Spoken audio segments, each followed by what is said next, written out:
Hey, and welcome back to Calyx Apothecary. I have another quick video for you today.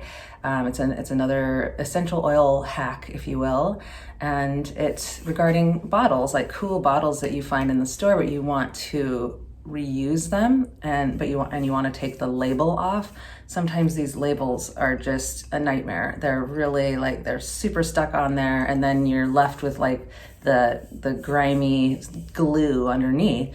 And so instead of using something like Goo Gone, which is really toxic, one of the commercial goo removers, instead you can use lemon essential oil. And I'm going to show you how to do it. Check it out.